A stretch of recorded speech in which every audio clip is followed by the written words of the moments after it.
Good afternoon. Thank you for joining us today. I am Representative Neil Rafferty, and it is my due honor to represent the good people of Passenger 54 in Jefferson County. Since the beginning of this legislative session, my Democratic colleagues and I have focused on an issue that has been core to and forefront on many Alabama families' minds. And that is affordability and what to do about the rising cost of living. And I'm here to tell you that we hear you, and we're serious about getting relief to you. It's why we're working on practical solutions that deal with skyrocketing healthcare costs, soaring grocery prices, higher housing costs, and surging electricity and light bills, and out of control energy costs. Right now, Alabama has the third highest residential utility rate in the nation, with the average bill coming in at about $180 a month. But this freezing cold winter that we've just endured will likely see many families getting an even higher electricity bills as they were struggling to keep their homes warm for their families.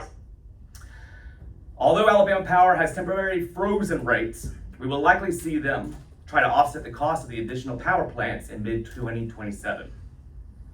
This is and will continue to put a strain on household budgets, disproportionately affecting families and underserved members of our community. As big tech billionaires look to Alabama to build their massive data centers, this will increase the demand for electricity and water. These huge data centers come and consume an enormous amount of power, and this will drive up utility prices for working families and Alabama small businesses. That is why this is part of the urgency of why I dropped HB 403, requiring data centers to pay the full cost of any grid or infrastructure upgrades needed for their operations, and prohibiting those costs from being passed on to Alabama families and Alabama small businesses. This bill puts Alabama families first and will ensure that billionaire tech companies pay their own way for their own data centers. This is an important proactive step to ensuring that these data centers don't drive up your electricity bill.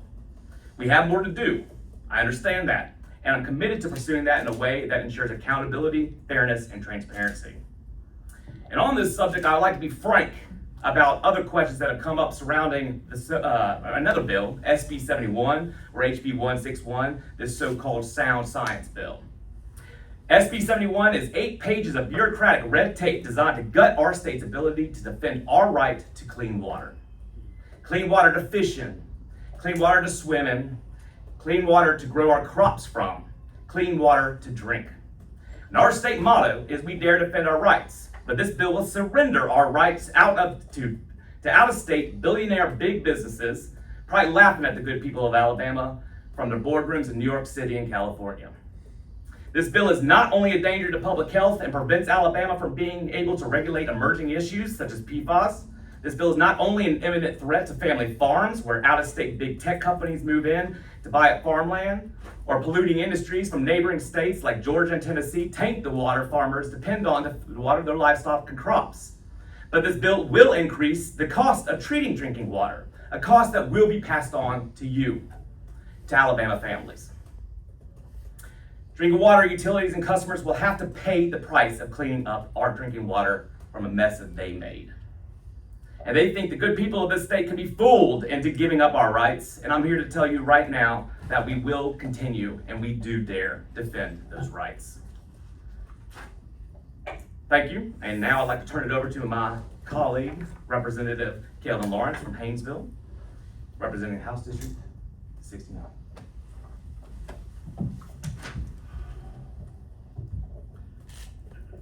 Thank you, Representative Rafferty. I strongly agree that job security is an integral part in affordability, not only in terms of financial planning for families, but also in providing employees with safe work environments and a peace of mind. In certain parts of my district, jobs can sometimes be scarce, and we have some of the highest unemployment numbers in the state. For example, in Wilcox County, the unemployment rate is 5.8%, compared to the statewide numbers of 2.7%. That is why we continue to work and look for pro-growth opportunities to attract and retain new industries, as well as supporting the ones we currently have in my district. These employees not only create jobs, but they also solidify our tax base and ensure that local governments have the revenue they need to maintain infrastructure and to provide necessary public services. While Alabama legislature continues to work toward finding common grounds on issues related to gaming, it is important to point out that legalized gaming could bring in over $700 million in new revenue and create over 19,000 jobs right here in Alabama. That's according to a study that was done in 2022. Since then, the industry continues to expand, with U.S. sports betting revenues hitting record numbers of $13.71 billion in 2024, with over $157 billion wagered. It's simple. It makes no sense for Alabama to miss out on this type of revenue, especially as costs continue to rise and state expenditures continue to grow. That is the primary reason that I have introduced HB 262, which would establish a 4% privilege tax on net revenues of 6 licensed establishments to conduct pari-mutuel wagering on historical racing, which would replace any other state privilege taxes. This bill will ensure that these sites are regulated and appropriately taxed in order to provide a much-needed revenue source for our state, as well as our local communities. Not only in light of recent federal cuts to programs and grants that Alabama has historically relied on, the state is also facing increasing financial stress due to the rising healthcare costs, and the ever-increasing price of new construction. All of this point to critical needs for finding new resources and revenues without increasing the burden on our working families right here in Alabama. We spend a great deal of time and effort trying to legalize gaming here in Alabama, and we've come extremely close on several occasions. Just like the citizens, the state of Alabama is also having to contend with affordability issues. And the truth is that the state needs more revenue to meet its obligations. My hope is that we can continue to find reasons to put politics aside and work in this section together to find common ground on these issues. As much as we love our neighbors in Tennessee, Florida, and Mississippi, there's no good reason that all of our tax dollars should be going there instead of staying right here in Alabama. Thank you, and I'd like to introduce Representative Philip Enza of Montgomery, who served House District 74. Good afternoon. Thank you, Representative Lawrence. As we hear from residents all over the state who are concerned about paying their bills, we also hear residents frequently ask for the ability to vote on a lottery that could help fund things that will help improve their lives.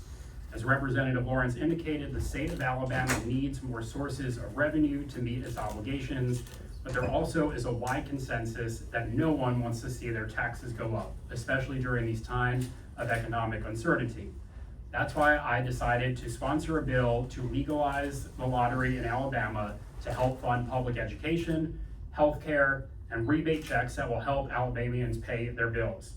This bill would allow the state to recoup the millions of dollars that are being spent outside of Alabama by people from Alabama who are purchasing lotto tickets in surrounding states. That's money that could be spent right here. The people of Alabama want more money in their pockets to pay their bills. They want hospitals to stay open, and they want quality public schools. Yet right now, the state is taking in less revenue and considering budget cuts instead of investments and sending money back to Alabamians. So the proceeds from the lottery can be used to help 3 things. 1, sending rebate checks to Alabamians to help pay their bills. Secondly, it can be used for public educational needs like college and technical trade scholarships, salary increases and benefits for education employees, and benefits for retirees. Everybody should be able to work and retire with dignity. And third, it can help with healthcare needs like affordable insurance, mental health, telehealth, and especially helping rural hospitals stay open. Right now, the rural hospitals are particularly in danger because hundreds of thousands of Alabamians can't afford their health insurance due to the elimination of the Affordable Care Act subsidies that has caused premiums and deductibles to skyrocket. And make no mistake, the growing gap in health coverage, along with our state's refusal to expand Medicaid, is what is fueling the healthcare crisis in our state. The crisis is likely to cause more rural hospitals to close, and it will make it even harder for Alabama to attract and retain doctors and medical specialists, especially in our rural communities where they are most needed. A statewide lottery could help alleviate some of the financial burden borne by patients and medical providers. For too long, Alabama has lagged behind other states in terms of finding new and stable sources of revenue, and it's time for that to end. When we talk about affordability, we simply cannot afford business as usual. It's time for Alabama to join with the majority of other states in our country who have demonstrated the benefits of a state lottery. The fact is that the people of Alabama haven't had a chance to vote on a lottery in 28 years, even though poll after poll show that roughly 70% of voters support it. It's time to let the people of Alabama decide this November if they want a state lottery. Thank you, and we're now happy to take any questions.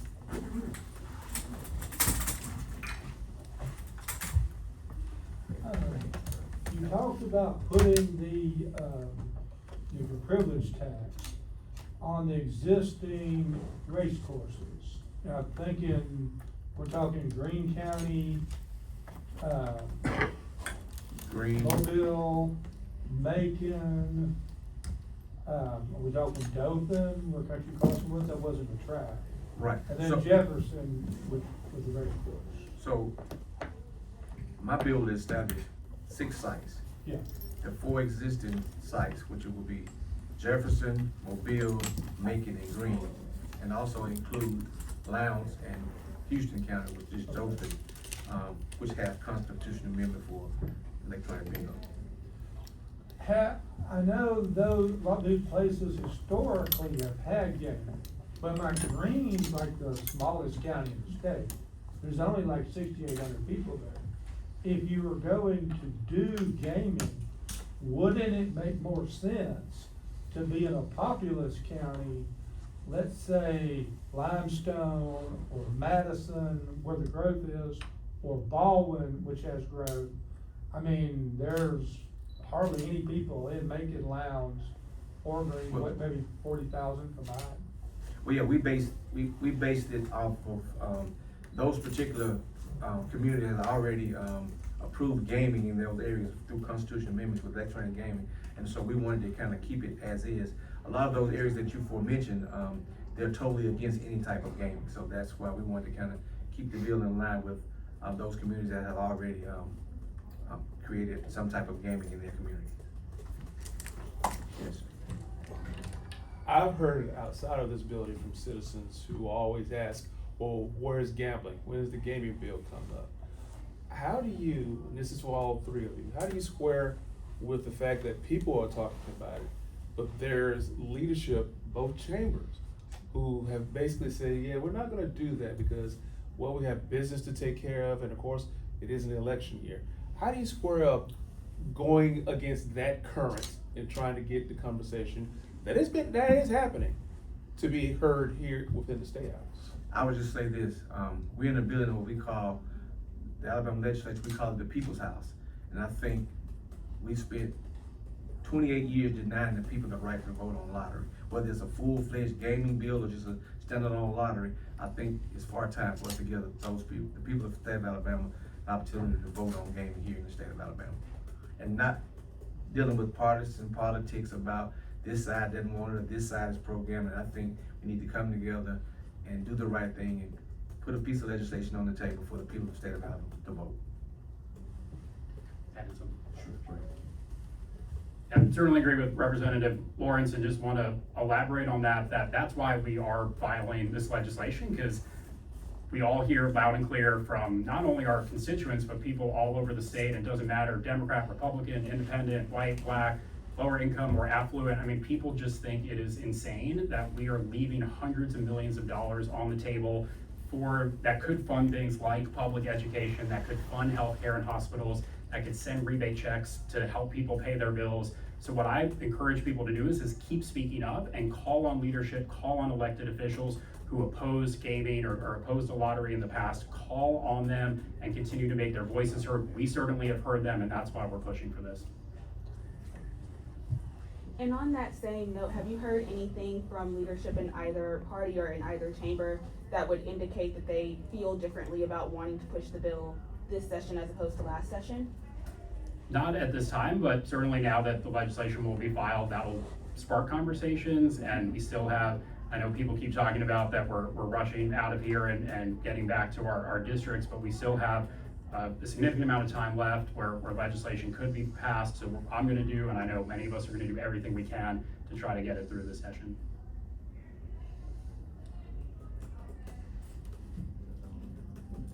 Representative Rafferty, about this 3-bill package. Yeah. So your bill is pretty short compared to the other ones, but can you just speak about the package as a whole? We've heard criticism that it's called the Affordability Act and there's not Right. things done to. I'll tell you right now that my main concern is protecting consumers and consumer protections through the data center bill, which is HB 403. So that's where I'm gonna leave that one at. That's my main concern. That is what I am focusing on right now. Thank you.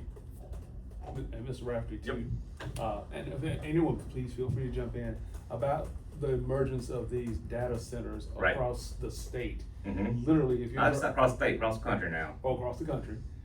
You literally drive down the highway, you see these massive projects going up.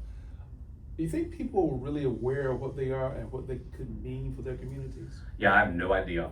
I know that there's a lot of concern about the affordability aspect here. There's a lot of concern about water processing and how much water that they would consume as well. Those are concerns that we're going to continue to investigate, look into, and make changes to the law and statute if necessary.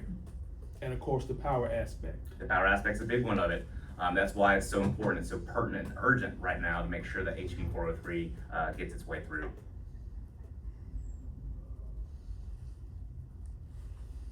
Yes, sir. There's 4,700 acres of, former farmland, forest land, wetland in North Baldwin County Okay. that's slated for a solar farm to power the Montgomery data center.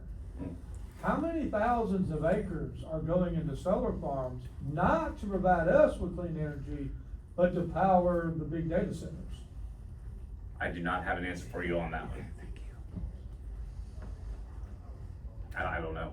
I know that right now, solar, if you really want my opinion on solar, I would say it's underutilized in the state at this point. I have a question. Does your bill provide for, or take into account data centers, putting in the infrastructure that they need? I know that where they're locating right now, often there has to be infrastructure to get power to them. Right. Does That's the your, incremental cost. part. okay, so that's Yes. what your bill covers. So if you're gonna build a data center, you've gotta come up with all You gotta pay your own way. You're not gonna put the bill to the people of Alabama on making sure that utility infrastructure is paid for by everyday Alabama families and small businesses here. Yes, ma'am. And on that note, have you heard anything from industry looking to build in Alabama data centers? They might view this as a setback. Other states might be more welcoming. What's your thought on that? My thought would be that's the cost of doing business. That the people of Alabama come first. So, bottom line. Yes, sir. On the gambling bills, are we talking about two separate constitutional amendments here? Or are we just floating two different bills and just hoping one of them passes? I mean, as far as our. Yeah, your two deals are. Yes, they're separate and I'll certainly speak to the lottery bill that is what I've heard overwhelmingly from residents, that they want to be able to vote on what we call a clean lottery, a standalone lottery. And we have found 2 years ago, and certainly in the past, anytime there's an attempt to do comprehensive gaming, while I certainly supported that and would want to see that path, that when we package a lot into one bill, it ends up becoming more complex and harder to pass. So the idea is that having individual bills may help get at least one of them, if not certainly both, through. And what makes, it's probably more of a two-part question, but what makes this clean lottery bill different from any others that might have been filed in the past? Or also, what makes this a clean lottery bill? So my understanding is that the last standalone lottery or clean lottery bill, it's been years since that's been introduced. There's been comprehensive gaming legislation, which has had a lottery and gaming. But with this, it just allows voters to decide if they want to have a lottery. It doesn't address casinos or any sorts of other gaming operations. So that's why we call it a clean lottery. And we just haven't seen this legislation in several years, certainly not during these past 3 years, or now 4 years of this quadrennium, and it's time to give people a vote on it. Anything else, Mr. Sure. And to answer the second part of your question, my bill specifically, with the 4 sites, with the 6 sites, pari-mutuel wagering in dog racing is already legal here in the state of Alabama. It was just expanded to 2 other locations, so it wouldn't require a constitutional amendment at all.